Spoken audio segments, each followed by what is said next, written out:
Muito bom dia, boa tarde, quem sabe boa noite ou até de madrugada, senhor Vitor Martins. Esse é o Padocast, salvo engano, número 11.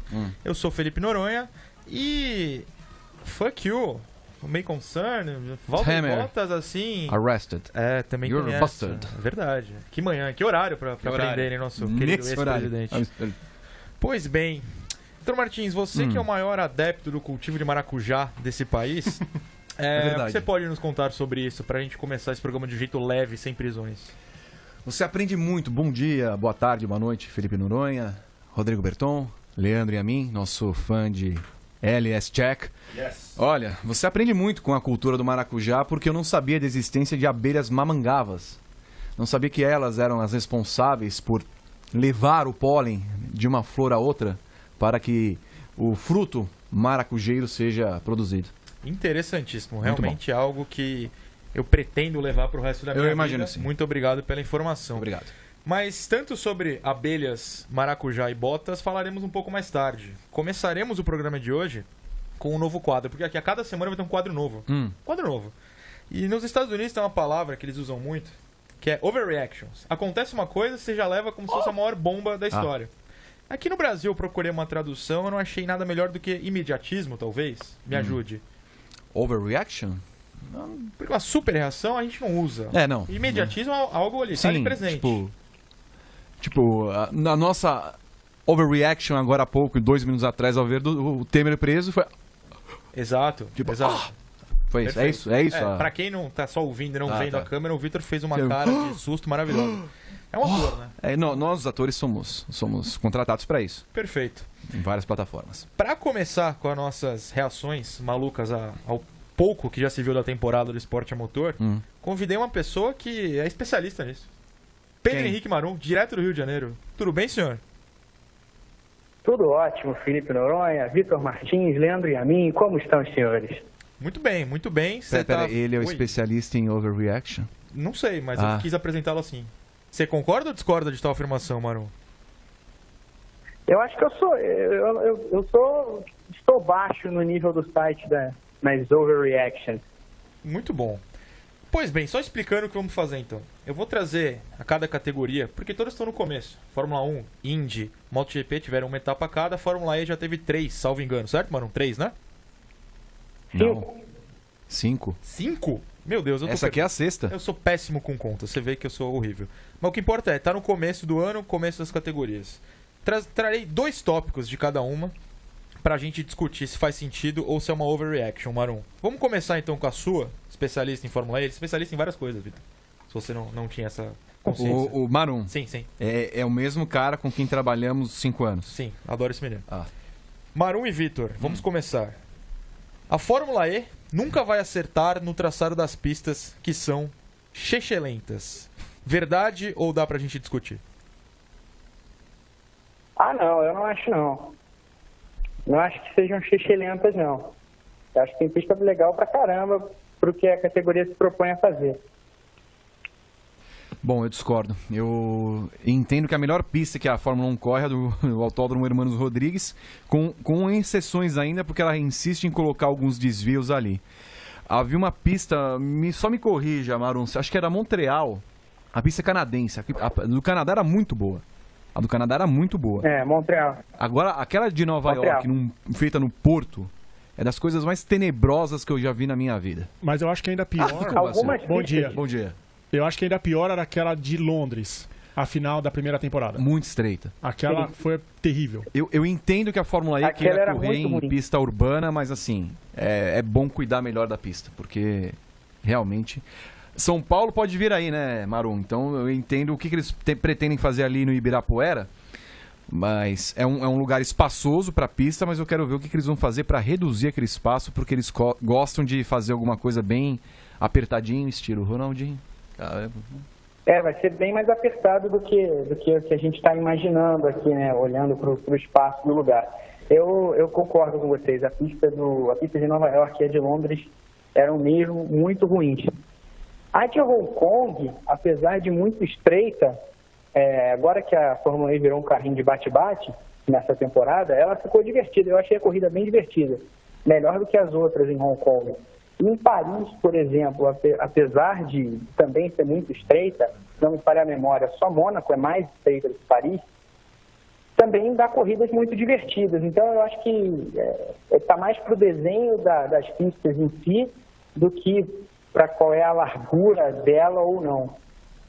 Então aqui 50 corridas, certo? 50 é o número certo, dessa vez eu tô correto. Perfeito. Assim, as pistas... Tem uma matéria no nosso glorioso Grande Prêmio escrito que a Fórmula E está regredindo com essas escolhas de pistas. Vocês acham que isso queima a categoria de fato ou dá para passar batido de alguma maneira? Eu acho que é relativo. Talvez para os mais puristas, queime. Para quem, e é isso que a Fórmula E tenta fazer, está tentando criar uma nova forma de fã de automobilismo, de esporte a motor, nem tanto. Porque o cara está curtindo ele não sabe necessariamente como são as pistas da Fórmula 1 ou da Indy, qual é o espaçamento, quantos carros cabem, nunca viu um three wide. Então, para ele aquilo ali é o novo, aquilo ali é a norma, é o natural. E ele está vendo os carros disputando, um dando porrada no outro, enfim, ele gosta daquilo. Então, eu acho que a Fórmula E mais importante do que seguir algum livro de regras que já foi escrito, ela precisa criar o seu próprio. E ela tem os seus próprios problemas para resolver. Mas eu não acho necessariamente que as pistas da Fórmula E sejam um caso ou uma situação inapelável, não. Pois bem, então vamos para a segunda reação imediatista, que é uma categoria famosa, você acabou de falar de regras, por punições que saem horas e horas e horas depois, às vezes dias, às vezes meses. É impressionante como a gente nunca sabe o resultado da Fórmula E na hora, na bandeirada. E o Verne falou recentemente que o formato da Fórmula E força corridas sujas e reclamou: eles não escutam os pilotos. Marum, tem solução esse problema das punições? As corridas de fato estão sendo sujas porque a Fórmula E força os pilotos a serem assim? Cara, gostaria muito de dizer que eu vejo uma solução para a Fórmula E resolver o problema das punições, que precisa ser resolvido de alguma forma, pelo menos aplacado, mas eu não vejo essa solução. Acho que as corridas sujas em si, elas, como eu falei, virou um carrinho de bate-bate pelas novas regras que não forçam os pilotos a poupar energia. Então todo mundo tem energia o tempo inteiro, tem velocidade máxima o tempo inteiro e não tem espaço para passar porque as pistas são estreitas. Isso é um problema que pode ser resolvido a curto e médio prazo. Agora, fora isso, não. A Fórmula E trata a gente como... Não sei se vocês certamente lembram daquele lendário desenho da MTV Brasil, Saudades, o Fudêncio. Que isso? Então, nós que trabalhamos com a Fórmula E somos todos tratados como um cabeça de caqui do Fudêncio, porque a gente fica tomando porrada o tempo inteiro por todas as etapas durante o ano completo. Que bela chamada, inclusive, hein? Não, essa tem cabeça de caqui do Fudêncio. Ótimo, muito boa. Mas, Vitor, os cabeças de caqui também são quem organiza, o pessoal que organiza a Fórmula E. Porque assim, punição 8 horas depois, troca a vitória, troca a liderança. Eu entendo que o que pega pra Fórmula E também é o seguinte: você faz tudo num dia só, né? E também nós temos que considerar o cansaço. Porque o cara da Fórmula E que acompanha, jornalista, piloto, comissário, diretor, vendedor, ele acorda, sei lá, 6 da manhã, a corrida acontece 5 da tarde, e aí depois ele, às 9 da noite, anuncia uma punição. Então, assim, o cansaço que a Fórmula E provoca também é um fator que se deve ser analisado, porque ela quer fazer tudo num dia só, e depois, no afã de resolver tudo num dia só, acaba levando um tempo extra para fazer certos tipos de coisa, e aí acaba resvalando na punição. Entendo que, sendo um campeonato FIA, todos os comissários passam por uma mesma doutrinação, por assim dizer. Então ele deve ser aproveitado ou na Fórmula 1, ou na Fórmula 3, ou na Fórmula E, seja lá o que for. Sendo assim, me é estranho que uma imagem como aquela, por exemplo, do Sam Bird, que por mais que não queira ter feito aquilo, tocar em André Lotterer, eles levarem 4 horas para punir o cara. Isso aí é uma coisa que tem de ter uma série de comissários, como se fosse um VAR. O VAR não vai demorar 4 horas para você analisar um vídeo e dar um pênalti, expulsar. Então, que tem um painel de comissários que na hora aciona o VAR e em 10 minutos no máximo tem uma resposta. Como é nas outras categorias. Como é nas outras categorias? Na MotoGP, por exemplo? Sim. Ano passado a gente criticou muito a Stock, porque numa corrida, salvo engano, em Campo Grande, eles demoraram 1 hora para mudar o resultado.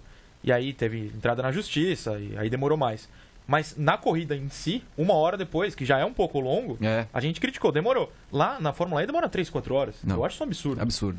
Então, assim, ou que se cria um painel de comissários, ou senão não dá, não tem condição. A categoria vai ser vista como amadora, como uma...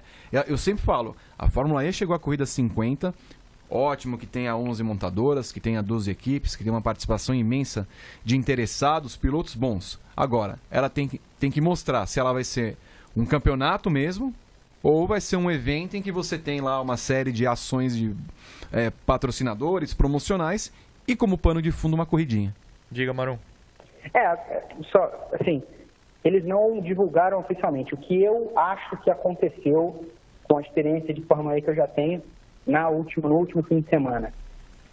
Demoraram para definir a punição no Sam Bird, e aí a Virgin foi lá e fez uma reclamação oficial. Então eles voltaram a analisar a situação, por isso, muito antes de oficialmente ser confirmada a punição, ela já era ventilada. Muita gente já falava, o Lucas de Grassi chegou a postar no Twitter, outras pessoas falaram, chegaram a publicar, inclusive o pessoal que estava lá, depois tiraram do ar.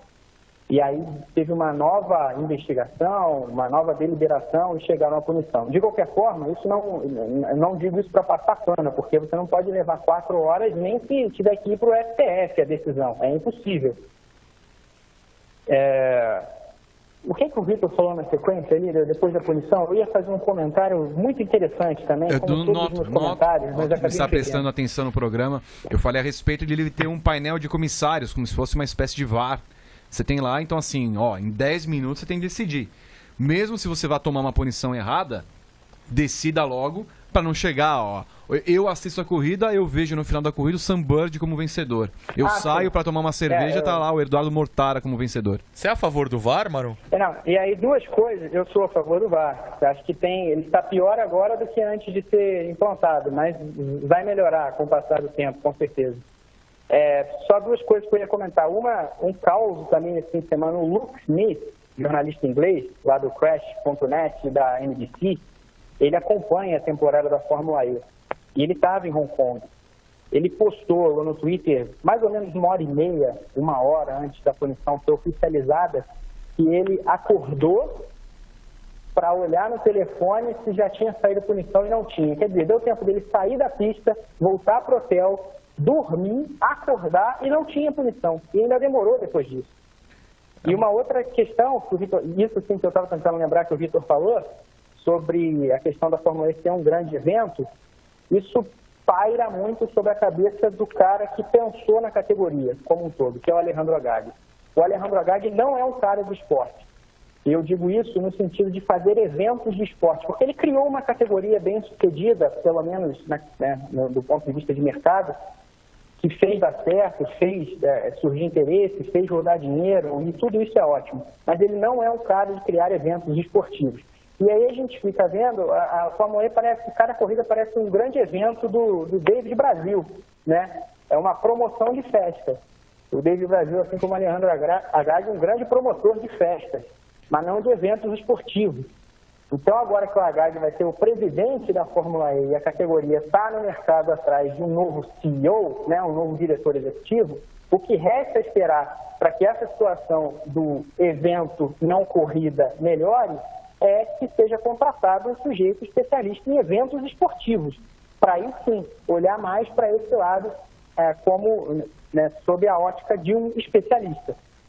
David Brasil provavelmente não está sabendo dessa informação, mas a Fórmula E em termos esportivos tem Sam Bird com 54, D'Ambrosio 53, de Grassi e Mortara com 52, Félix da Costa vem com 47 em seguida. Está muito apertado, tem uma disputa que a gente não vê, por exemplo, na Fórmula 1, ou seja, tem o que explorar aí. De qualquer maneira, Pedro Henrique Marum, muito obrigado pela sua participação. Imagina, é sempre um prazer participar do Padocast. Eu espero que você trabalhe muito na madrugada do sábado. Sim, Fórmula E na China, isso aí vai acontecer. No próximo sábado. Mas o bom é que se tiver algum problema, como o Vitor Fazio vai estar comigo durante a madrugada, eu posso ir embora porque ele merece sofrer, então tá tudo certo. Não, o Fazio é outro que merece. É isso, a gente torce para muita punição, para os dois trabalharem durante 24 horas ou mais. E, enfim, Vitor Martins, Fórmula E é isso. Vamos para a Indy no próximo assunto, mas enquanto a gente espera Gabriel Curti entrar no ar... Ah, que homem. Eu me preparei para fazer uma propaganda para mostrar para possíveis investidores que a gente sabe fazer comercial também. Okay. Rodrigo Berton está aqui, ele é o produtor do outro programa, glorioso, o Paddock GP. Rodrigo Berton, me conte, na Central 3, temos uma versão em podcast do Paddock, é isso? Pois é, desde a edição 150, na manhã da quarta-feira, o áudio do Paddock GP fica disponível para quem não conseguiu acompanhar ao vivo, pode ir para o trabalho, pode ouvir na hora do almoço, pode ouvir dando migué no chefe. Tá lá todo o áudio disponível do Paddock GP para todo mundo que quiser acompanhar. Muito importante. Gabriel Curti já está com nós? Opa, bom dia, Felipe Noronha. Muito bom dia. Vitor Martins, qual palavra você usaria para descrever Gabriel Curti? Estupendo. Ótima escolha de palavra. A categoria que ele cobre, a Indy, é estupenda? Tanto quanto ele. Maravilhoso. Vamos às frases, então, para Gabriel Curti falar se estamos sendo imediatistas sobre a categoria querida por ele ou se dá para contornar e esperar a emoção durante todo o ano. Gabriel, a primeira frase, em São Petersburgo, Scott Dixon, que é conhecido por ser um cara controlado, foi mais agressivo. Alexander Rossi, o contrário. Conhecido por ser agressivo, foi mais controlado. Eles aprenderam a variar dentro das suas características ou foi só uma etapa que isso aconteceu por um acaso? Bom, vamos lá. Bom dia para o Vitor, para o Berton, para o Yamin, para o pessoal de casa também. Eu acho que dá para a gente arrumar um meio termo aí. Eu diria que o Rossi vai ter uma temporada mais parecida com o que foi em São Petersburgo do que foi ano passado. E explico isso principalmente lembrando do GP de Detroit do ano passado, que ainda era metade da temporada e a gente já via que o Rossi ia perder o campeonato por causa daquela batida que ele deu, tentando brigar por uma posição que não existia com o Hunter Ray, porque ele ainda precisava ir para os boxes, o Hunter Ray já estava no último stint e ele quis brigar por posição e acabou jogando fora 20 pontos, enfim. Ele aprendeu a lição, ele sabe agora, ele mesmo falou que o 5º lugar agora é necessário, é importante, então eu acho que a gente vai ter um Rossi mais contido, mas sem perder completamente a essência. Quando ele tiver um carro que seja competitivo a ponto de brigar com Ganassi e Penske pela vitória, aí eu acho que ele vai ser arrojado. Mas quando ele tiver um degrauzinho abaixo, como foi St. Pete, ele vai ser um pouco mais controlado. O Dixon, eu acho que vai mais na linha do que a gente falou sobre o equilíbrio entre Ganassi e Penske. Se em todas as provas as duas estiverem tão próximas como tiveram na primeira corrida, aí eu acho que o Dixon vai ser obrigado a ter uma postura mais agressiva. Porque ano passado a gente viu muitas corridas em que ele acabava sobrando e podendo controlar do jeito dele. Esse ano eu acho que ele vai ter que se soltar um pouco mais se ele não quiser que o Neil Garden, por exemplo, dispare na frente. Vitor, você acha possível vermos Rossi fugindo de sua essência e sendo um cara controlado? Ele que, assim, nunca mostrou ser um cara muito calmo, tranquilo? Pois é, na hora de falar ele é tranquilo, mas na pista ele não tem mostrado isso. Eu tenho a impressão que aquela prova em Detroit no ano passado, a segunda, em que ele era segundo colocado, era primeiro colocado e aí o Hunter Ray foi tentar ultrapassá-lo e foi ali que ele começou a perder o campeonato, mudou a chave da cabeça do Rossi. E é interessante ver que o Rossi chegou numa Indy em 2016, ganhando as 500 milhas de Indianápolis, mas ainda pensando na Fórmula 1. Ele queria voltar naquele momento. E a partir do momento que foi consciente para ele que ele não poderia voltar para a Fórmula 1, pelo menos numa equipe média, ele entendeu melhor como era a categoria e aquela corrida em si, do ano passado, colocou o Rossi devidamente nos eixos do que é correr na Indy. Eu não sei se vai mudá-lo por completo, mas o Rossi que a gente viu no final do ano passado era um cara à altura de brigar com o Scott Dixon esse ano. Vejo que os dois são, junto com o Neil Garden, o trio que forma a excelência da Indy hoje.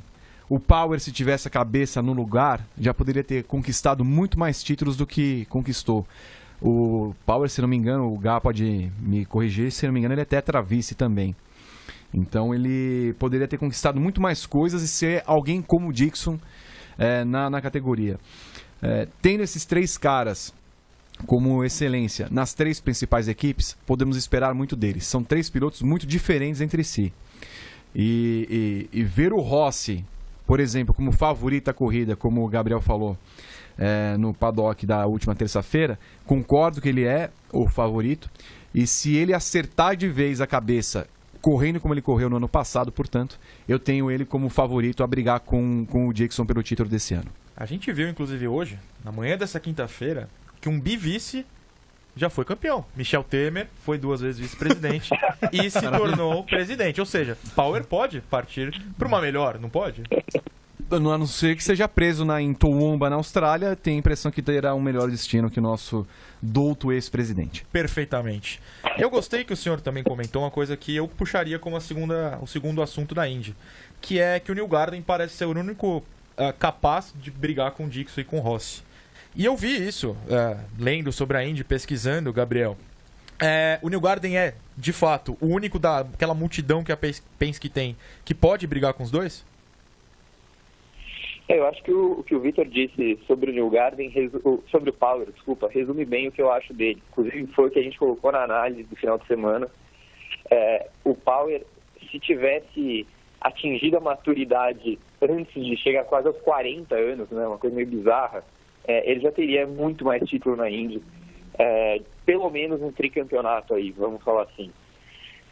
Hoje o Power é um piloto completo no que diz respeito a tipo de pista, né? Ele corrigiu o problema que ele tinha em ovais, ele se tornou extremamente competitivo, no misto, na rua ele continua ótimo, mas falta aquele detalhezinho, às vezes a cabeça dele vai pro espaço, enfim.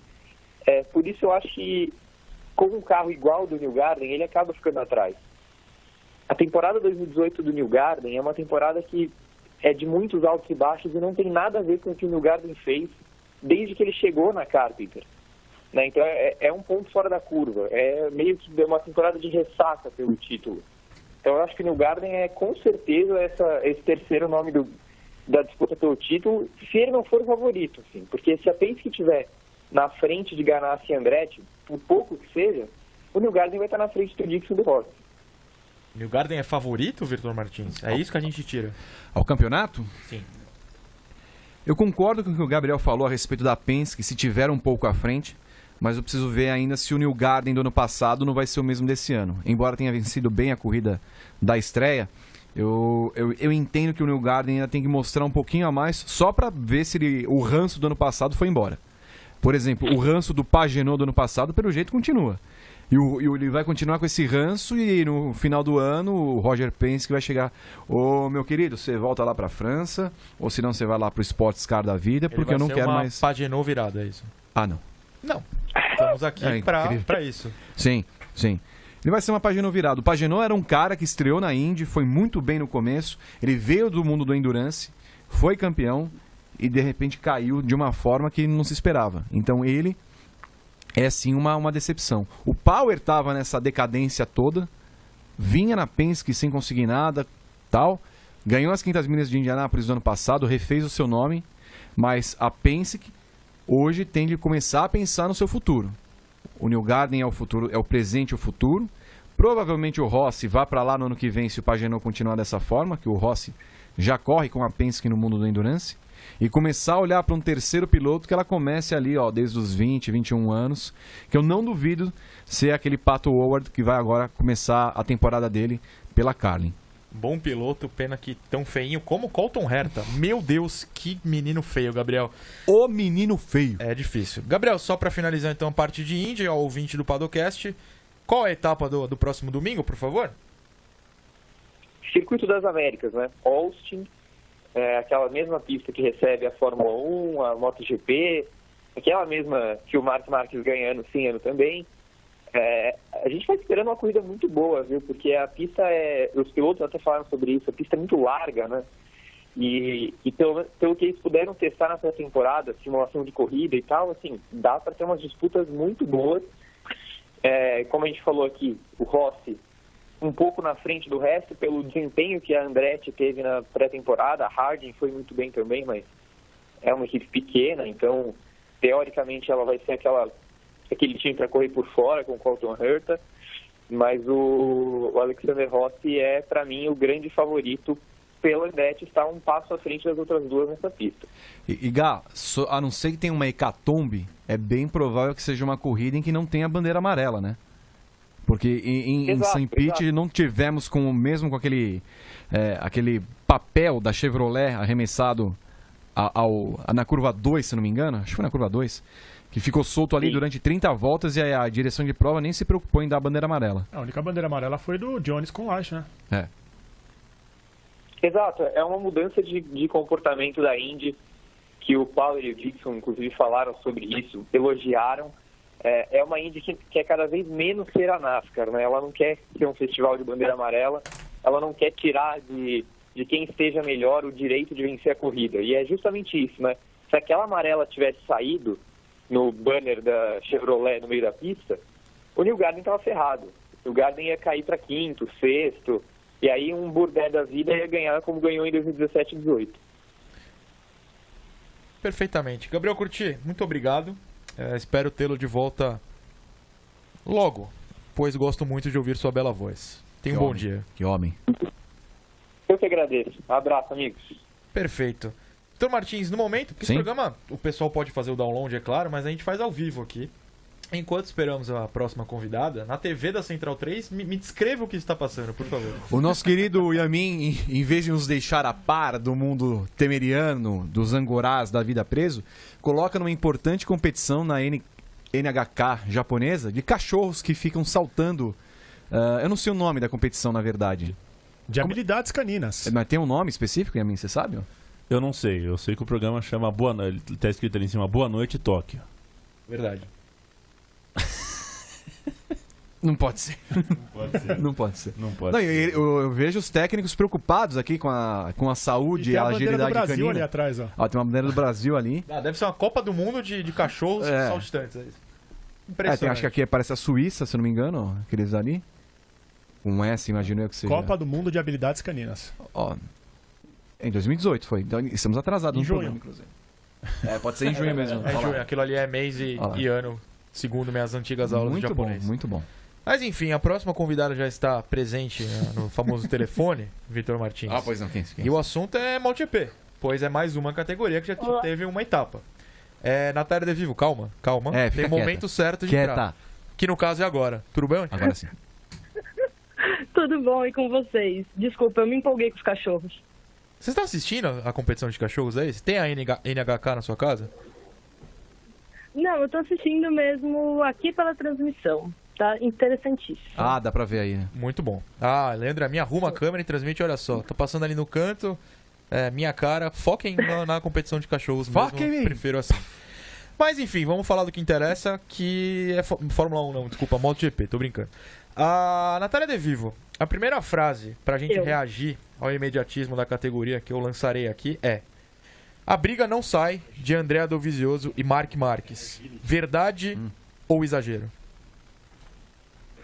Olha, esse ano o próprio Rossi falou que tem muitos pilotos na briga, provavelmente vai ser o ano mais disputado da história do Mundial, né, da MotoGP. Então, eu acredito que isso realmente é um overreact, porque o Dovizioso ele realmente veio muito bem no Qatar.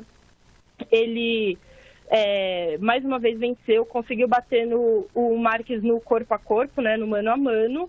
Só que o Marques mandou bem, a gente viu o Crutchlow mandando bem, as Suzuki também estão mostrando uma grande evolução. Então, a briga, eu acredito que não vai fugir, não vai ficar só entre Dovizioso e Marques. Acredito que a gente vai ver algum nome aí. Talvez uma Yamaha, um Rossi, um Vinales, se a Yamaha conseguir desenvolver mais aí ao longo do ano, mas acho que não vai ficar só entre os dois pilotos, não. Mas, Vitor Martins, Valentino Rossi falando que teremos mais competidores pelo título, tem a ver com uma verdade ou tem a ver com a idade dele? Ele já tá exagerando, pois a gente sabe que a pessoa fica mais velha, tem um coração maior, né? Mas assim, eu não vejo a Yamaha participando dessa briga, não. Eu entendo que... Eu não sei se o Rossi vai chegar numa fase Alonso da vida e vai falar assim, ó, chega, eu não tenho mais o que fazer aqui, porque eu vejo que a minha moto não tem condições de me proporcionar essa briga pelo título, embora tenha feito uma prova espetacular. Eu não sei se também o problema da Yamaha é contar com um piloto só, porque o Viñales é um cara... Viñales foi pole. Ele foi pole, mas aí ele tá na segunda volta atrás do Rossi. Então não vale muito a pena, né? Ele ser rápido e não conquistar pontos. Se pole position valesse ponto, talvez ele conquistasse alguma coisa, mas ele chegar atrás do Rossi num desempenho que foi caindo ao longo do tempo, e ao longo da temporada do ano passado, o Viñales se mostrou completamente fora do jogo. Então eu não vejo como ele consiga acrescentar essa moto. Não sei se o Rossi tem condições de carregar o tempo inteiro a Yamaha nas costas, e com 40 anos, aquela coisa toda, vai começar a pesar também a idade. Não vejo a Yamaha participando. Vejo uma Ducati, claro, com o Dovizioso. O Petrucci ainda não, porque ele não... Eu não sei se o Petrucci vai continuar depois de 2020 na Yamaha. Não acho que ele é piloto na Ducati. Não acho que ele seja piloto para a Ducati. Agora, o Marc Marques, obviamente, é o favorito. O Lorenzo não parece ser um cara para brigar esse ano. Aliás, o Lorenzo, a gente demorou para citar o nome dele. A Natália citou vários nomes. Você citou vários nomes, Lorenzo nada, só agora. Nada. Então, assim, eu entendo que as corridas vão ser competitivas, ok. Mas eu não vejo, além de Marques e Dovizioso disputando o título, se a gente analisar que a Suzuki, embora tenha melhorado, o Alex Rins e o Mir não são caras que vão chegar ali para frente para disputar, talvez uma vitória aqui e ali. Então eu vejo que a disputa dos últimos anos vai ser a mesma pelo título, com o Marques, claro, como favorito. Acho bom que você falou isso em competitividade, que é a categoria emocionante, porque algo que a gente vê nos finais de semana de MotoGP, isso eu digo Moto 2, Moto 3, é que a moto é a categoria mais emocionante do mundo do esporte a motor, Natália De Vivo. Dá pra discutir isso ou é uma verdade absoluta? Lógico, tudo pode ser discutido. Nada não. A gente quer que você crave sim ou não. Bom, pra mim sim, né? O Mundial, ele sempre entrega grandes corridas, até porque são 3 categorias, né? Moto 3, Moto 2 e MotoGP, são 3 classes, então é difícil pelo menos uma das corridas do final de semana não ser super disputada, super divertida de assistir. A Moto 3, no meu ver hoje, é a que faz as melhores corridas, os meninos são totalmente... se jogam, eles vão lá, tentam ultrapassar, então isso sempre acaba rendendo umas corridas muito divertidas. É um pelotão que também, né, tá começando no Mundial, normalmente, então eles mostram que eles são muito arrojados. Mas eu acho que hoje a MotoGP é a categoria que mais está disputada. Pô, no Qatar, os pilotos, eles terminaram separados por 0,02, sabe? Na Fórmula 1, o Bottas meteu mais de 20 segundos no Hamilton. Então eu acho que é um pouquinho discutível. Vitor, quando você tem paciência para acordar e assistir a moto, que usualmente é mais cedo, você se sente mais feliz acompanhando tal categoria do que a Fórmula 1, por exemplo, por causa dessa disputa? Sim, eu entendo que acompanhar a MotoGP sempre tem, como a Natália falou, sempre tem alguma corrida pelo menos que entrega um bom resultado, coisa que a Fórmula 1 raramente tem feito, a não ser no GP do Azerbaijão da Itália no ano passado, que foi natural acontecer isso.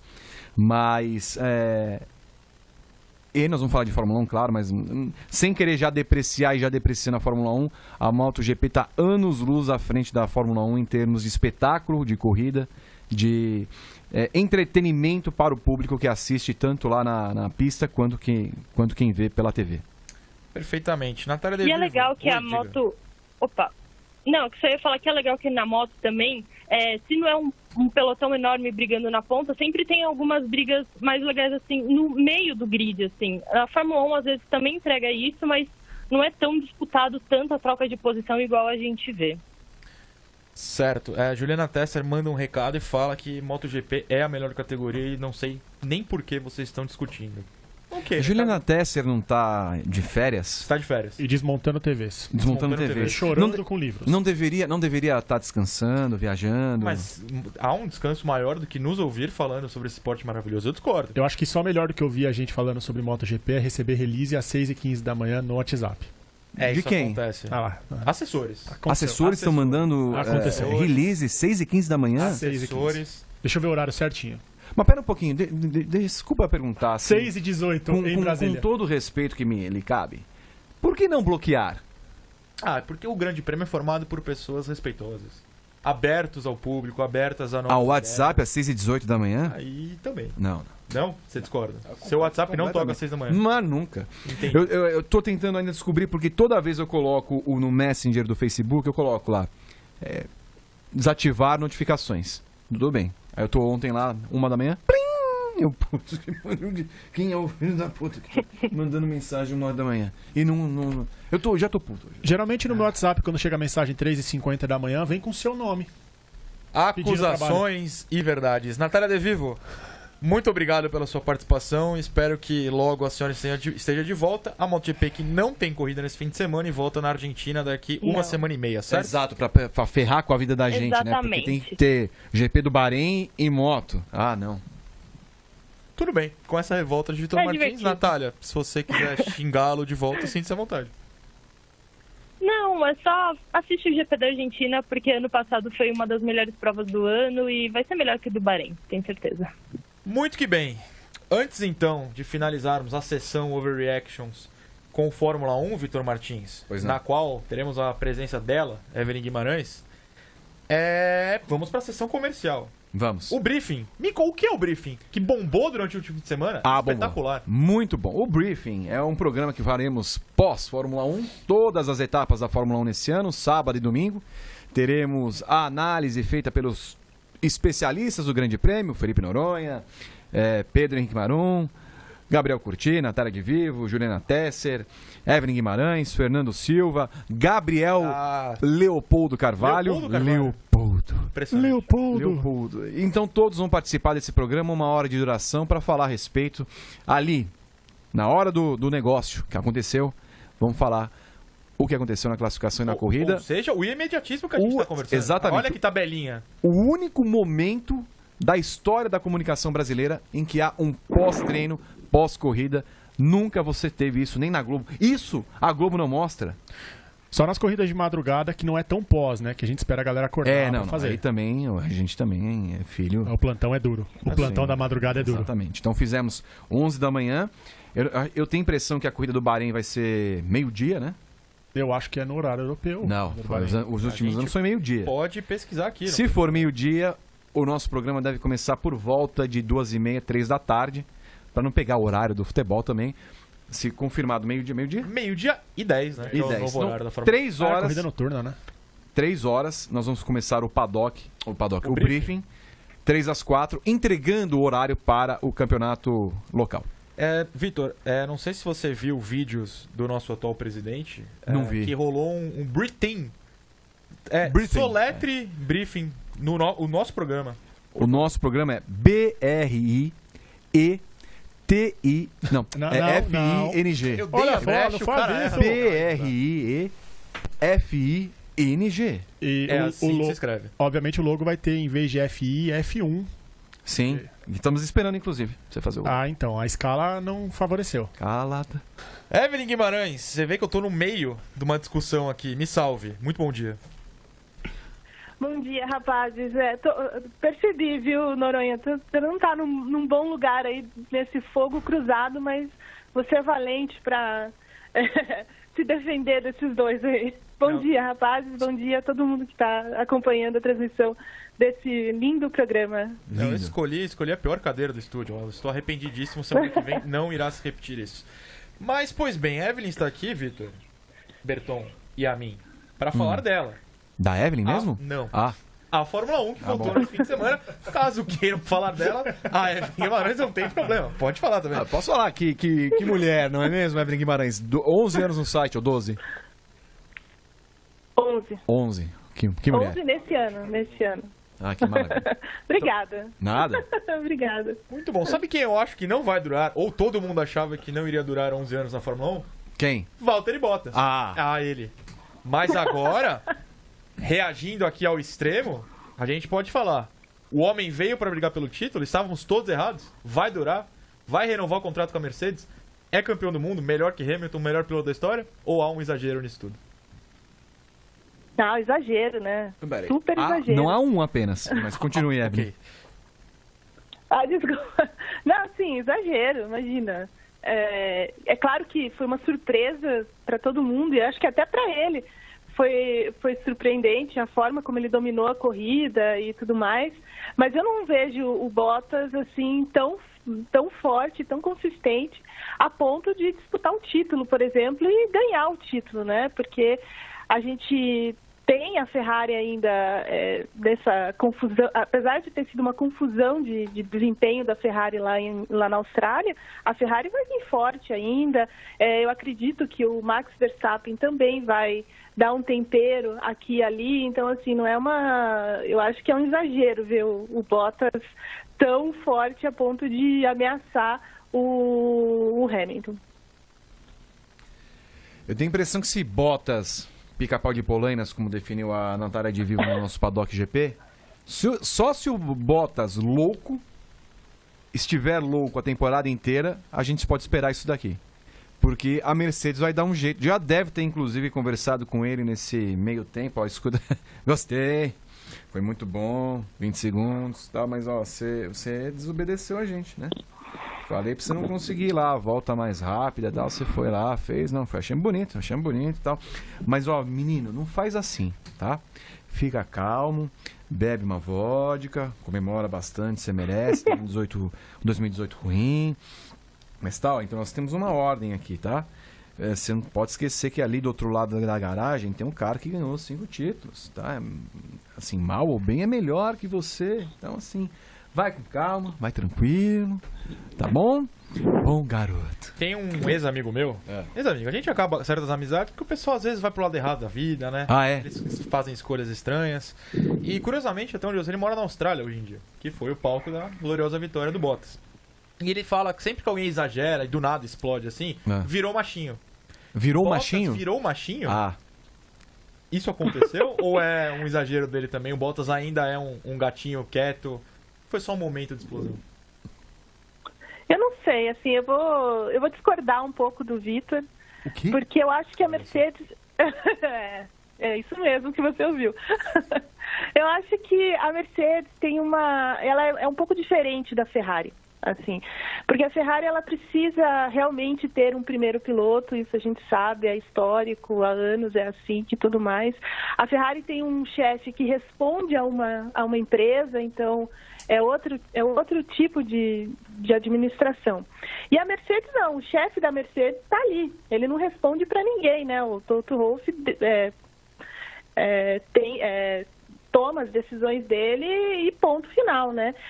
E assim, a Mercedes tem sim uma política de igualdade de condições, a gente já viu isso antes e tudo mais, então assim, eu não acredito que, ao menos nesse início de campeonato, posso até ser um pouco ingênua nesse sentido, assim, mas pelo que a gente já viu da história da Mercedes, né, eu não acho que eles vão tosar o Bottas, principalmente esse Bottas 2.0, como ele está sendo chamado pela imprensa inglesa, num momento tão cedo da temporada, em que você tem um vislumbre de uma temporada mais competitiva, pelo menos entre os caras da Mercedes. O senhor me permita... Né, se a Ferrari realmente... O senhor me permita discordar da discordância de Evelyn Guimarães? Porque eu só quero lembrar do GP da Alemanha do ano passado, em que Hamilton não estava tão à frente do campeonato assim, pra dona Mercedes falar, escuta, ó, deixa ele ganhar.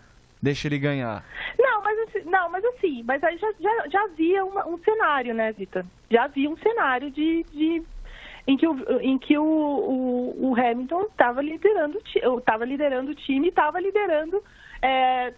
era o cara que estava disputando o título. Já havia esse cenário. O Bottas não tinha vencido corrida. Ele não venceu nada até aquele... Aliás, ele vinha em uma irregularidade enorme na temporada. Né? Então, assim, é outra história. Eu só quero lembrar, Evelyn Guimarães, as 4 primeiras provas do campeonato do ano passado, o Bottas foi melhor que o Hamilton. Nas 4 provas. Mas não tinha o cenário. Tirando a Austrália, vai, na Austrália não tinha o cenário. Hã? Não, na Austrália, imagina, ele começou o ano errando. Que foi na classificação da Austrália. Na classificação, exato. Aí no Bahrein, ele quase venceu a prova e foi fraquejante, porque ele poderia ter passado o Vettel. Deu uma fraquejada. Então, pois é, de novo, deu uma fraquejada. Aí depois, furou o pneu no Baku. Na China, ele estava liderando a corrida até terem problemas as duas Toro Rosso que se acharam bonito, mas estava liderando a prova. E no Azerbaijão ganharia a prova não fosse o pneu furado. Né? Ele não estava mal no começo do ano passado, mas assim, o que me pega é o GP da Alemanha, ele ter aceitado a ordem de equipe e a Mercedes ter colocado a ordem de equipe naquele momento. É claro, a gente olhando o decorrer do campeonato, fez muito bem a Mercedes naquele momento. Mas aí ali, ao lado do Toto Wolff, não tinha a mãe de Iná, a Miralé, por evidente sensitiva, que faz a leitura da borra do café. Ninguém sabia o que ia acontecer. Eu achei cedo demais para a Mercedes colocar uma ordem de equipe naquele momento. Então, eu entendo que assim, a Mercedes sabe quem é o Hamilton e sabe muito bem quem é o Bottas. Ele foi o anti-Bottas nessa primeira corrida porque ninguém esperava, como você falou, essa reação dele tão colérica, tão verborrágica até, ao ponto de voltar para os boxes e mandar todo mundo puta que pariu. Mas enfim, eu não espero esse Bottas, claro, não espero, mas assim, só vejo que esse Bottas faria frente ao Hamilton, porque o Bottas, anti-Bottas, não vai fazer frente a ele. Não, eu concordo com você quando você diz que ele, se ele continuar nessa fase de foda-se... Opa, que isso, tô gostando. Isso, tá bonito. A gente vai sair do ar, de apertar o botão mesmo. Desculpa, de apertar esse botão mesmo, realmente ele vai ser um candidato. Mas, assim, ano passado foi uma situação muito assim, particular também. Ele não vinha, tinha um cenário em volta, ele não vinha na disputa mesmo e vinha... sim, em performances muito inconsistentes. E a Ferrari estava muito forte naquele momento.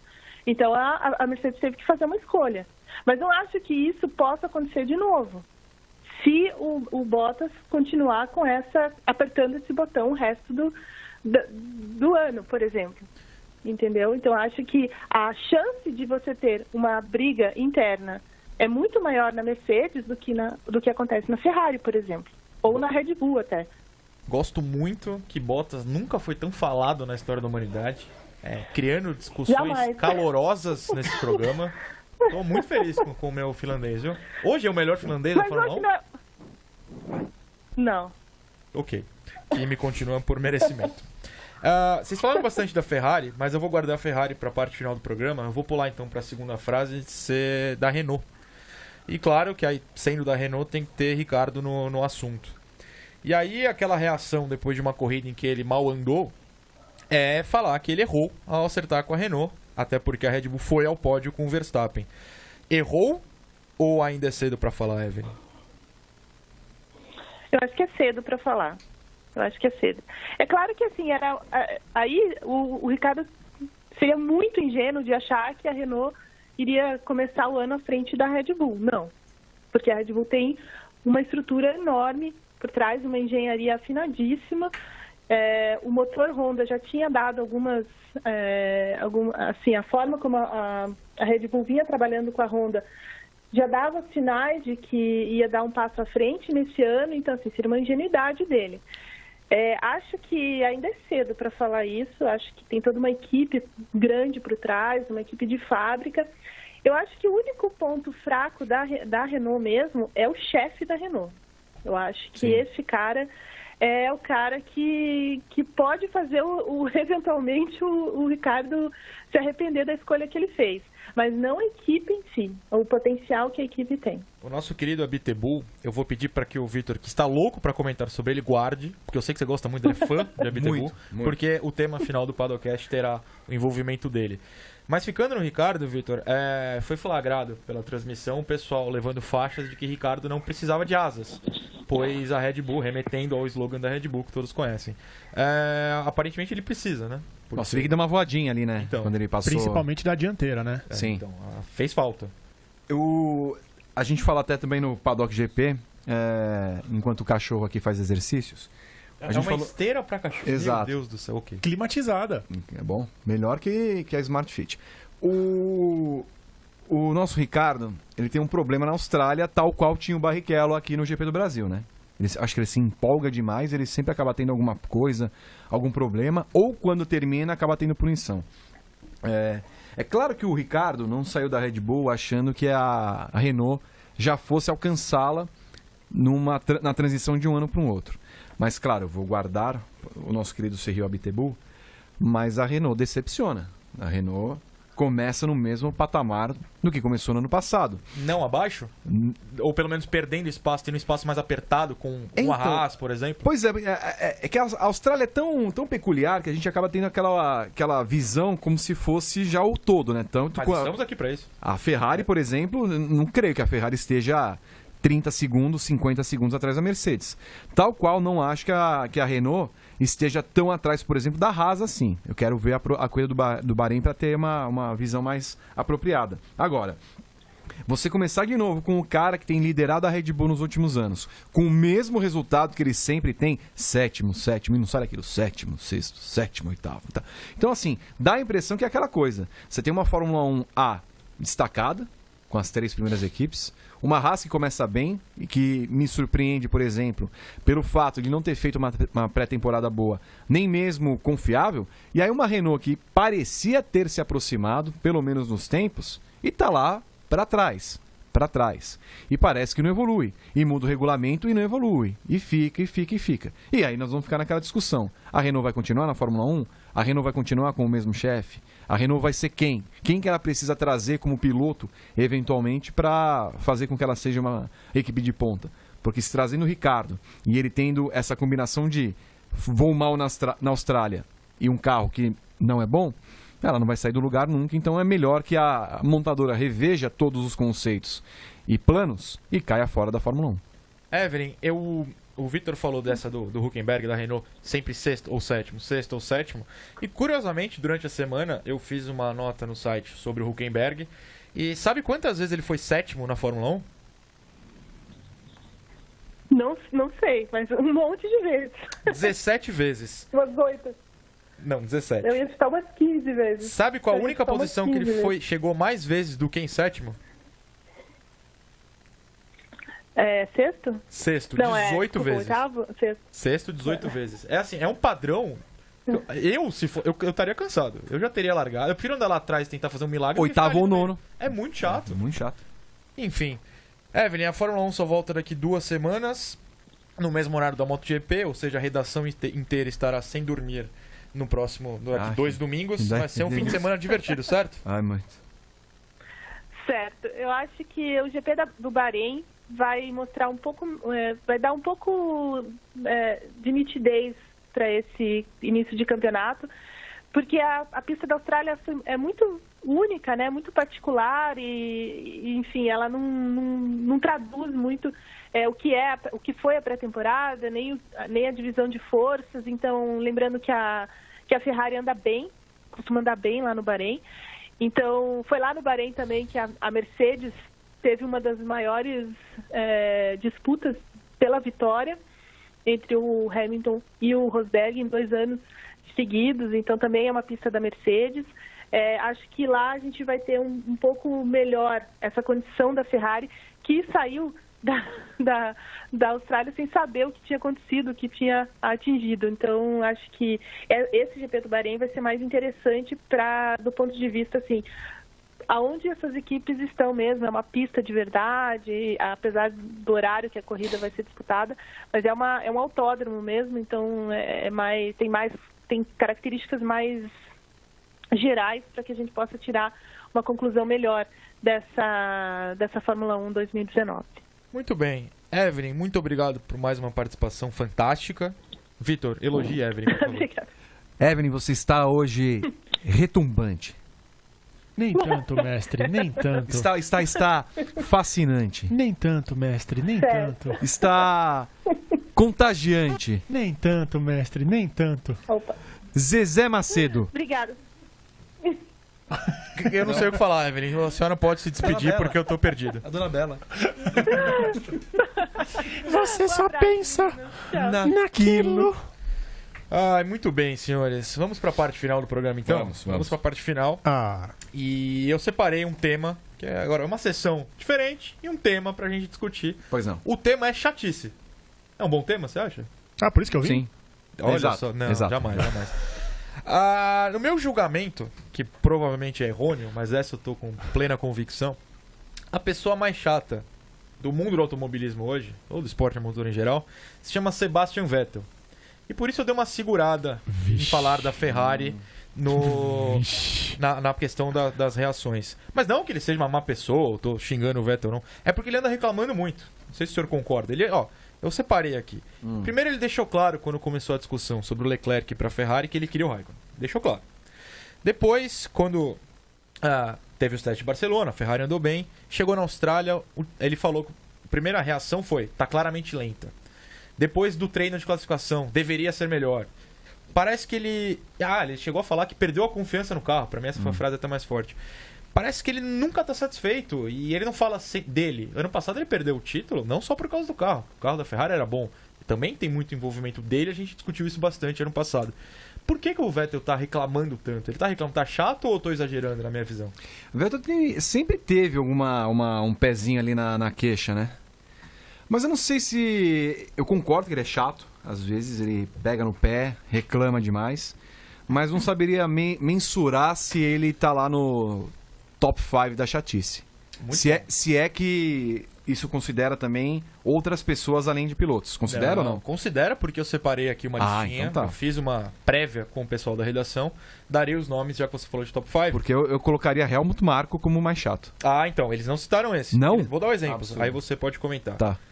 Na MotoGP, Maverick Viñales, considerado chato, reclamão também na mesma questão do Vettel, de alguém que nunca está satisfeito com a moto e tal. Em termos de rádio na pista, Romain Grosjean, sempre reclamando do rádio, inclusive dou toda a razão, porque de novo a roda caiu, aqui é um absurdo da Haas. Também na moto, Iannone, mas aí mais por um lado geral fora da pista, um cara que gosta de aparecer bastante. E aí, no lado do dirigente, foi porque eu pedi para segurar sobre Cyril Abiteboul, que esse é chato e eu vou falar, ele é muito chato, é impressionante. Você inclui então o Helmut Marko nesse top 5? Incluo. Ele tem cara de ser cri-cri, desagradável. Pera, esse o Marko? O Marko. O Abiteboul é que assim, por mais que o Marko seja chato, por mais que ele tenha rifado praticamente o programa de desenvolvimento da Red Bull, né? Porque ele queimou tantos caras. E aí hoje eles não têm cara pra acender a Fórmula 1. Se o Gasly começar a ir mal, eles vão colocar o Kvyat. Vai ser a coisa mais insana do mundo. Eles dispensarem um cara e depois voltar com o cara. Mesmo com o Kvyat tendo ficado à frente do Gasly. Mesmo com isso. Porque assim, faria sentido subir o Albon, não o Kvyat, pelo que fizeram. Só foi engraçado, né? Sim. Então, assim, mesmo com tudo isso, o Marko deu algum resultado pra Red Bull. O Marko tem a sua parcela de mérito no que a Red Bull é como equipe. O Cyril Abiteboul, o que é o Cyril Abiteboul na fila de pont? Nada. O Abiteboul não teve sucesso. Aonde? Na fila de pont. Que vamos religar para a Natália De Vivo, que fala francês. Fluentement. O que o Cyril Abiteboul produziu na Fórmula 1 para ele ter um posto de chefia numa equipe como a Renault? Então, assim, a Renault tá tão perdida que tem aquele... Às vezes passa na televisão. Jérôme Stroll, que é o cara que fica ali do lado do Alain Prost. Eles tinham mandado o cara embora. O cara voltou depois de uma semana.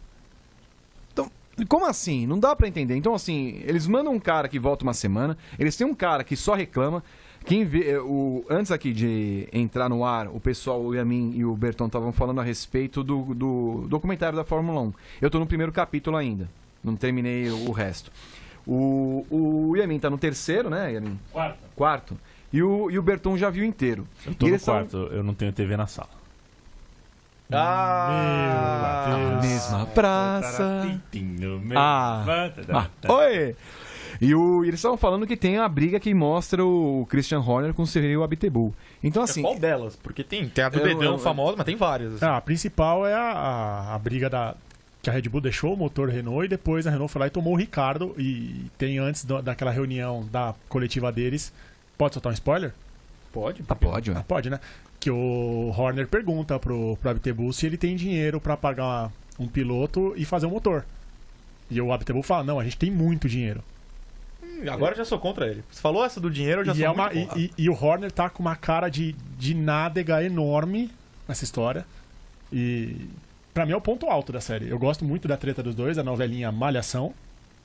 Aliás, fica a dica pra Netflix, caso queira divulgar, tá aqui um espaço pra gente fazer propaganda. Né? Sem dúvida. A gente tá acompanhando inclusive, bem a se a Netflix quiser uma parceria paga nós. aqui com a Central 3, com um grande prêmio, estamos disponíveis. Exato. Então, mas é essa questão. Você coloca os dois que viveram em pé de guerra nos últimos anos do casamento. O Horner entregou o resultado. Ele era o chefe da equipe quando o Vettel foi tetracampeão. Mal ou bem, a Red Bull se mantém ali entre as primeiras do campeonato. O que o Cyril Abiteboul é? O que ele representa? O que esses franceses não chegam? Eles devem fazer reunião e falar assim: bonjour, que maravilha de resultado. Não.